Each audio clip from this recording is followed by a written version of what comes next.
आकाशवाणी मुंबई. मनोज अणावकर प्रादेशिक बातम्या देत आहे. ठळक बातम्या. अंतराळ क्षेत्र तसंच कृत्रिम बुद्धिमत्ता क्षेत्रातला युवकांचा वाढता सहभाग नव्या क्रांतीला जन्म देत असल्याचं प्रधानमंत्री नरेंद्र मोदी यांचं मन की बात या कार्यक्रमात प्रतिपादन. छत्रपती शिवाजी महाराजांच्या 12 किल्ल्यांना युनेस्कोचा जागतिक वारसा दर्जा मिळवण्यासंदर्भातल्या प्रस्तावाच्या सादरीकरणासाठी राज्य सरकारचं शिष्टमंडळ पॅरिसला रवाना. भारत आणि ब्रिटन यांच्यातल्या प्रस्तावित मुक्त व्यापार करारासाठी उद्यापासून चर्चा सुरू होणार. आणि ICC अजिंक्यपद करंडक क्रिकेट स्पर्धेत आज भारताची पाकिस्तानशी लढत. पाकिस्तानचा प्रथम फलंदाजीचा निर्णय. अंतराळ क्षेत्र तसंच कृत्रिम बुद्धिमत्ता क्षेत्रातला भारतीय युवकांचा वाढता सहभाग नव्या क्रांतीला जन्म देत असल्याचं प्रधानमंत्री नरेंद्र मोदी यांनी म्हटलं आहे. प्रधानमंत्र्यांनी आकाशवाणीवर मन की बात या कार्यक्रमाच्या माध्यमातून आज जनतेशी संवाद साधला. हा या कार्यक्रमाचा 119वा भाग होता. स्पेस सेक्टर हो या फिर AI, हमारे युवाओं की बढ़ती भागीदारी एक नई क्रांति को जन्म दे रही है. नई नई टेक्नोलॉजी को अपनाने और आजमाने में भारत के लोग किसी से पीछे नहीं हैं. नवनवीन तंत्रज्ञान स्वीकारून त्याचा अवलंब करण्यात भारतातील लोक कोणाहीपेक्षा मागे नसल्याचं ते म्हणाले. गेल्याच महिन्यात इस्रोचं 100वे रॉकेट प्रक्षेपण झाल्याचं प्रधानमंत्र्यांनी सांगितलं. ही कामगिरी म्हणजे केवळ आकडेवारी नसून अंतराळ विज्ञानात नवी शिखरं गाठण्याच्या भारताच्या संकल्पाचं ते प्रतिबिंब असल्याचं ते म्हणाले. इस्रोच्या यशाचा परीघ खूपच मोठा असल्याचं सांगून इस्रोच्या स्थापनेपासून आत्तापर्यंत गाठलेल्या यशाचा आढावा त्यांनी यावेळी घेतला. आता आपल्या अंतराळ शास्त्रज्ञांच्या पथकांमध्ये महिलांचा सहभाग वाढत असल्याची बाब त्यांनी नमूद केली. देशाचा युवा वर्ग अंतराळ क्षेत्राकडे वळू लागला असून त्यामुळेच गेल्या काही वर्षांमध्ये या क्षेत्राशी संबंधित स्टार्टअप आणि खाजगी क्षेत्रातल्या अंतराळ कंपन्यांची संख्या शेकडोच्या घरात पोहोचली असल्याचं त्यांनी सांगितलं. अंतराळ क्षेत्राप्रमाणेच कृत्रिम बुद्धिमत्ता क्षेत्रातही भारत वेगानं आपली ओळख प्रस्थापित करत असल्याचं ते म्हणाले. या क्षेत्राच्या संदर्भात पॅरिस इथं झालेल्या परिषदेत भारताच्या प्रगतीचं जगानं कौतुक केल्याचा अनुभव त्यांनी श्रोत्यांना सांगितला. येत्या काही दिवसांमध्ये आपण राष्ट्रीय विज्ञान दिन साजरा करणार असल्याचं स्मरण करून देताना त्यांनी आपल्या मुलांना विज्ञानाची आवड असणं गरजेचं असल्याचं सांगितलं. या दृष्टीनं त्यांनी वैज्ञानिक म्हणून एक दिवस ही कल्पना मांडली. नागरिकांनी आपल्या सोयीचा दिवस निवडून त्या दिवशी एक शास्त्रज्ञ, एक वैज्ञानिक म्हणून जगून पाहावं, संशोधन प्रयोगशाळा, तारांगणं किंवा अंतराळ संशोधन केंद्रांना भेट द्यावी असं आवाहन त्यांनी केलं. पुढच्या महिन्यात 8 मार्च रोजी होणारा आंतरराष्ट्रीय महिला दिन म्हणजे आपल्या महिला शक्तीला वंदन करायची विशेष संधी असल्याचं ते म्हणाले. यंदाच्या महिला दिनानिमित्त 8 मार्च रोजी एका दिवसासाठी आपण आपल्या समाज माध्यमांची खाती देशातल्या काही प्रेरणादायी महिलांकडे सोपवणार आहोत. या खात्यांवर त्यांचं काम, त्यांच्यासमोरचे आव्हानं, अनुभव देशवासियांना सांगतील असं ते म्हणाले.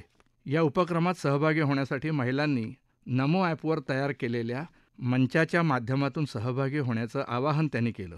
आजच्या मन की बातमध्ये प्रधानमंत्र्यांनी उत्तराखंडमध्ये झालेल्या राष्ट्रीय क्रीडा स्पर्धेतल्या यशवंतांचं अभिनंदन केलं.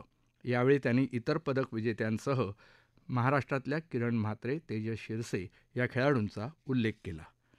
एक तंदुरुस्त आणि निरोगी राष्ट्र बनवण्यासाठी भारताला लठ्ठपणाच्या समस्येवरही मात करावी लागेल असं प्रधानमंत्री म्हणाले. ही समस्या वाढत असल्याची आकडेवारी गंभीर असून आपण एकत्रितपणे छोट्या छोट्या प्रयत्नांमधून याचा सामना करायला हवा असं ते म्हणाले. लठ्ठपणाचा सामना करणं ही वैयक्तिक निकड नाही तर कुटुंबाप्रती आपली जबाबदारी असल्याचं ते म्हणाले. याच अनुषंगानं आपल्या आहारातला खाद्यतेलाचा वापर 10% कमी करायचं आवाहन त्यांनी श्रोत्यांना केलं. यासोबतच या समस्येचं गांभीर्य आणि त्यावर मात करण्यासाठी ऑलिम्पिक पदक विजेता नीरज चोप्रा, क्रीडापटू निखत झरीन तसंच डॉक्टर देवी शेट्टी यांचे मार्गदर्शनपर संदेशही प्रधानमंत्र्यांनी श्रोत्यांना ऐकवले. देशातली वैशिष्ट्यपूर्ण जैवविविधता आणि आपल्या स्थानिक संस्कृतीमधलं त्यांचं स्थान याबद्दलची माहितीही प्रधानमंत्र्यांनी आजच्या मन की बातमध्ये दिली. महाराष्ट्रात वाघोबाची पूजा करायची परंपरा असल्याचा उल्लेख त्यांनी केला आहे.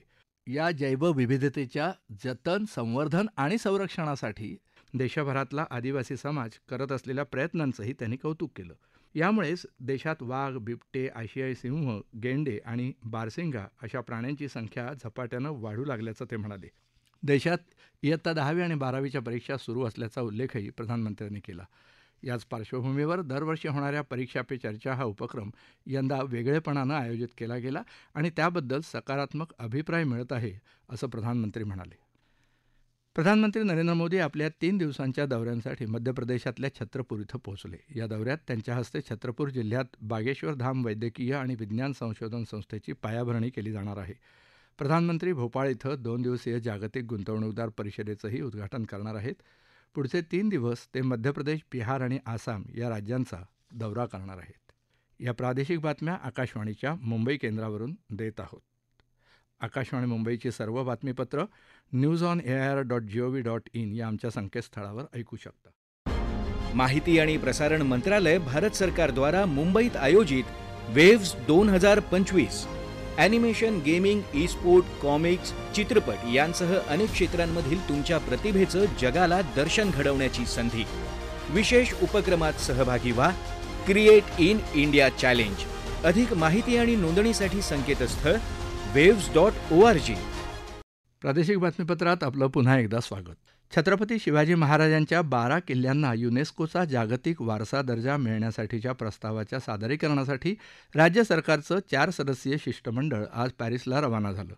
सांस्कृतिक कार्यमंत्री आशिष शेलार यांच्या नेतृत्वाखालच्या या शिष्टमंडळात अपर मुख्य सचिव विकास खारगे, पुरातत्व आणि वास्तू संग्रहालय संचालनालयाचे उपसंचालक हेमंत दळवी आणि वास्तुविशारद शिखा जैन यांचा समावेश आहे.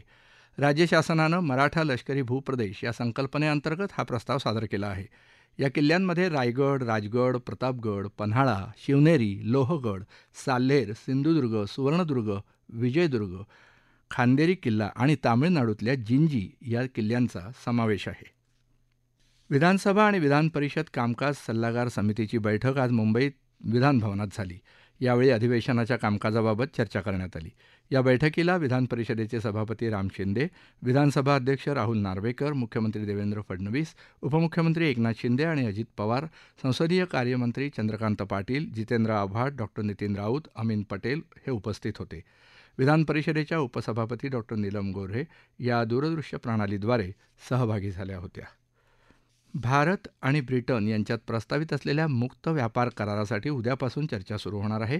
या संदर्भात ब्रिटनचे व्यापार सचिव जोनाथन रेनॉल्ड्स आणि भारताचे वाणिज्य आणि उद्योग मंत्री पियुष गोयल यांच्यात द्विपक्षीय बैठक होणार आहे. 13 जानेवारी 2022 या संदर्भातल्या बैठका सुरू झाल्या होत्या. डिसेंबर 2023 पर्यंत या बैठकांचे 13 टप्पे पूर्ण झाल्यानंतर मे 2024 ब्रिटनच्या निवडणुकांमुळे 14वा टप्पा प्रलंबित होता. या टप्प्यातली बैठक उद्यापासून सुरू होणार आहे. द्विपक्षीय व्यापार आणि गुंतवणूक वाढवणं हा या कराराचा उद्देश आहे. भारताचं माहिती तंत्रज्ञान क्षेत्र आणि आरोग्य सेवांमधल्या कुशल व्यावसायिकांना ब्रिटनच्या बाजारपेठांमध्ये स्थान मिळावं, तसंच ब्रिटनहून येणारा मद्यपुरवठा, मांस आणि चॉकलेट आणि मिठाईवरच्या आयात शुल्कात कपात करावी अशा मुद्द्यांवर चर्चा होणार आहे. आम आदमी पक्षाच्या नवनिर्वाचित आमदारांच्या नवी दिल्लीत आज झालेल्या बैठकीत विधानसभेतल्या विरोधी पक्षनेतेपदी दिल्लीच्या माजी मुख्यमंत्री आतिशी यांची निवड झाल्याचं पक्षाच्या नेत्यांनी बातमीदारांना सांगितलं आहे. आपचे प्रमुख अरविंद केजरीवाल आणि पक्षाचे 22 आमदार या बैठकीला उपस्थित होते. आयसीसी अजिंक्यपद करंडक क्रिकेट स्पर्धेत आज भारताचा सामना पाकिस्तानशी होत आहे. पाकिस्ताननं नाणेफेक जिंकून प्रथम फलंदाजीचा निर्णय घेतला आहे. शेवटचं वृत्त हाती आलं तेव्हा 5 षटकांमध्ये बिनबाद 25 धावा झाल्या होत्या. स्पर्धेच्या सुरुवातीच्या सामन्यात भारतानं बांगलादेशवर 6 गडी राखून दणदणीत विजय मिळवला होता, तर पाकिस्तानला कराची इथं झालेल्या सामन्यात न्यूझीलंडकडून 60 डावांनी पराभव पत्करावा लागला होता. आजचा सामना जिंकला तर भारताचं उपांत्य सामन्यातलं स्थान निश्चित होणार आहे. ठळक बातम्या पुन्हा एकदा. अंतराळ क्षेत्र तसंच कृत्रिम बुद्धिमत्ता क्षेत्रातला युवकांचा वाढता सहभाग नव्या क्रांतीला जन्म देत असल्याचं प्रधानमंत्री नरेंद्र मोदी यांचं मन की बात या कार्यक्रमात प्रतिपादन.